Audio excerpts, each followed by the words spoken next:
Hey family, it's Tasha, MAMABEAR Prepping. You already know what time it is. Get your drink, pull up. Let's talk about it. We're just going to talk about some areas to prepare for what is to come, right? Things are, if you look at certain stores, things are okay, right? But people are starting to really see an increase in shortages. I know some stores are still, having a pretty good game, right? With making it look like that they are good to go and that there's not shortages. But once this panic buying sets in, it's a wrap. And I'm telling you, we're close, because the problem with panic buying is it just takes an event, one situation that makes people panic and worry about, oh man, I might not be able to get that next thing of bread or milk, or I might not be able to get something. We're going into something, whether that's a collapse, economic collapse, whether that's this war that's getting ready to pop off in any way.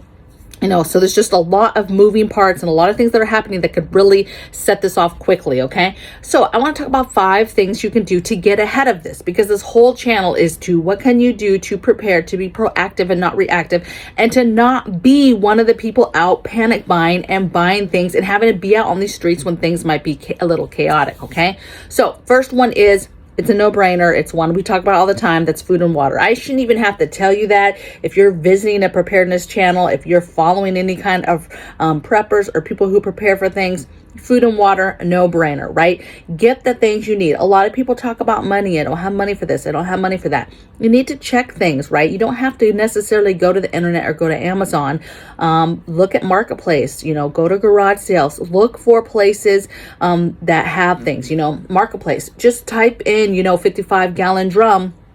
Get it home, stick it in a closet or stick it in the garage, fill it up, treat it, cover it with a blanket. Boom. That's 55 gallons of water that's done. Gets you a little maybe $10 pump stick, right? They've got these pump sticks that you can get so that you can easily pull that water out later when you need it. But my point is, do not wait to do these projects, these a little bit bigger projects. A little bit of thought process has to go into them, right? To think about, hey, how can I employ this? How can I get more water into my home? How can I get more food into my home? What staples, what foods are going to last the longest, and be more, the most versatile for me and my family, okay? So think it through. Food and water. Next thing is medicine. Again, big topic. We talk about this all the time, but this is huge. We just talked about RSV popping off, COVID popping off, and flu season, right? We're not even in it. And, the media is going crazy on like a triple pandemic, a triple demic, with all this craziness about the three, and hospitalizations are crazy right now for RSV. You have some folks that are saying that they've caught something, they've been tested. It's none of those, okay? But they almost died, and it was the worst thing that they've ever caught in their lifetime. I have people reporting to me that very thing, that they have been extremely sick, cannot breathe, all this stuff going wrong with them.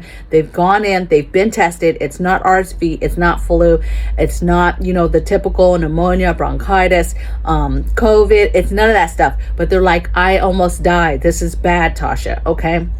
So you need to be paying attention to this. When this stuff pops off, that's going to cause panic buying. That's also going to cause medicine to fly off the shelf, okay? And you're not going to be able to get stuff, and you're going to be kicking yourself in the butt that you weren't prepared and you weren't thinking ahead to get this stuff.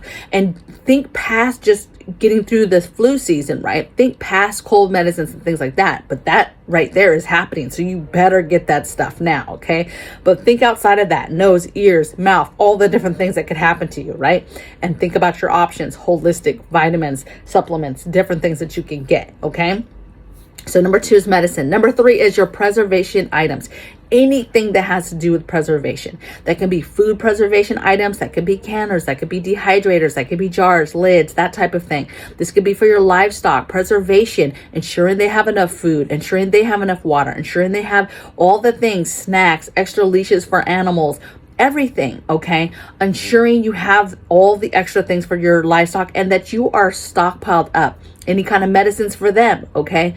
be thinking about preservation and what that means to you. If preservation is working on your grid down and how to live in an environment, in a certain type of environment, and preservation of you and your family through nuclear fallout. Maybe that's preservation of you and your family during grid down and having to do stuff with no power. Maybe that's setting up what's going to be your power grid, your way of getting power, right? Think about what you're going to be doing and working on and get those things done. Everything that has to do with preservation and your family continuing to be able to do things and to do things for yourself. Preservation could be all the garden things, all the seeds, all the tools needed for that, all the stocked up fertilizer, how to make your own fertilizer, starting your compost, whatever it has to do, thinking about seasons ahead and the seasons ahead, okay? Think that through. Preservation as a whole, doing stuff for yourself, okay? Being responsible for yourself, growing your own food, growing your own animals, that type of thing, and get all the things in that realm, okay? Now, while you can, okay, that stuff's gonna fly off the shelves. Weathering, my number 4 thing is weatherizing in your maintenance items, your duct tape, your plastic, your different ropes, okay, your different maintenance stuff, right? Your extra fire extinguishers, your fire alarms, your carbon monoxide, your weatherizing stuff, your sandbags, your different things for weatherizing your home and getting ready for weather and weather changes, not just winter, but heat as well, right? Really think about the things when it talks about weatherizing and protecting your home for different elements and different things that can happen, whether that's flooding, whether that's drought, whether that's whatever it is. Get those things because you're not going to be able to get them, okay? When panic buying happens, people think, oh, well, they're talking about grocery stores, they're talking about food, and they're talking about gas, right? Well, it's much more than that, okay? When people start to be fearful that they are no longer going to be able to consume stuff, to get stuff, to buy stuff, they panic and they're like, oh man, if I'm never able to get another battery again, and I have all these things that run off batteries, they will panic and they'll go out and they'll buy everything and they'll clean the shelves. And what we're worried about now, as you know, is because there's shortages, because there's not the backups maybe that are there's not the warehouses full of stuff, that it will be more of a problem this time. It won't be a bounce back of those shelves once we have a huge event that causes a huge tidal wave of panic buyers. Okay. We might not get that stuff back is the point I'm trying to make. Number 5 thing, and the last thing, is work on your fortification of your home, right? Making sure that stuff can get locked.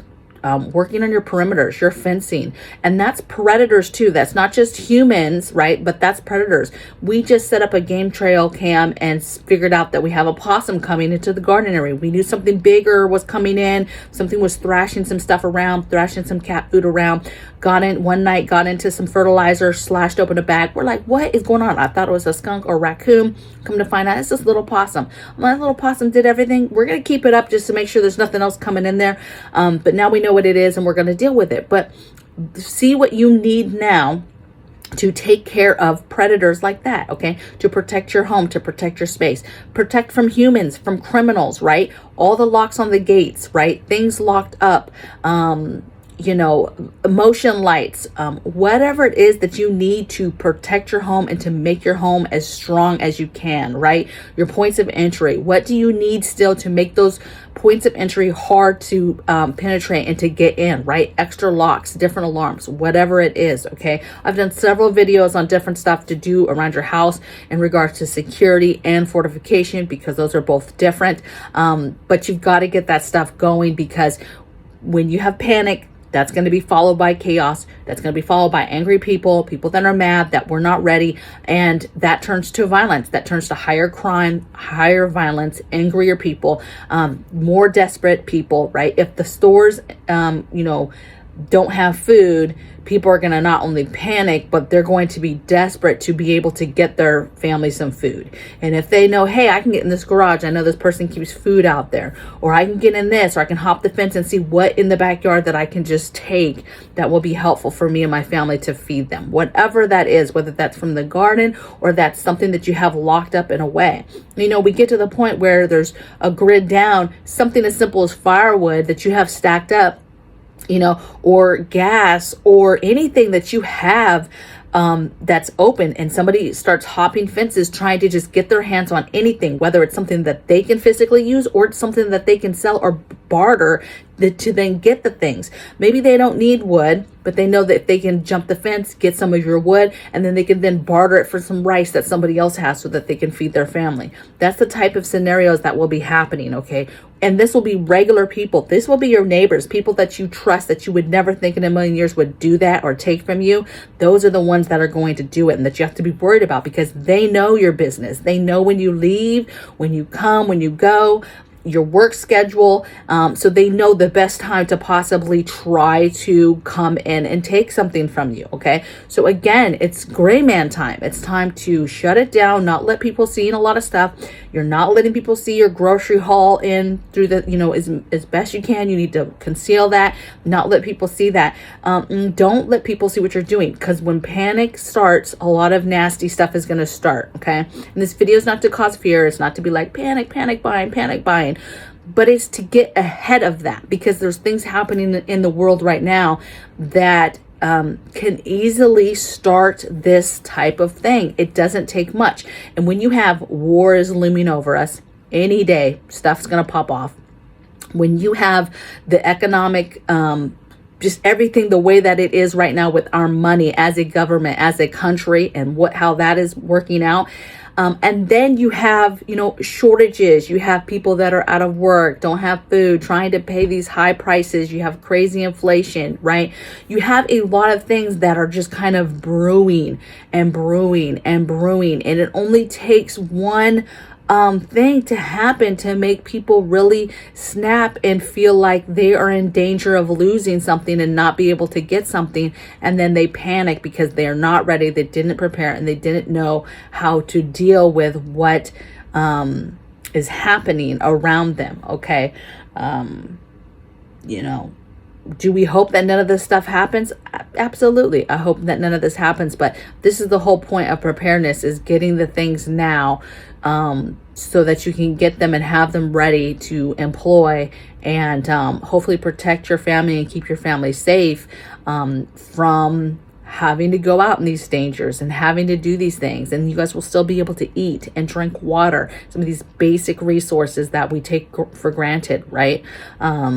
And you'll be good to go. So let me know in the comments below what you guys think of the 5 areas, 5 things to get going. If you have some extras you want to add to the list, or you want to make sure people that are thinking about and aware of, add them in the comments. We like that. I truly enjoy reading the comments, but I really like when I see other people giving and sharing their knowledge and giving advisement to other people, and answering people's questions that ask questions in the comments that are just looking for a little bit of assistance. Okay.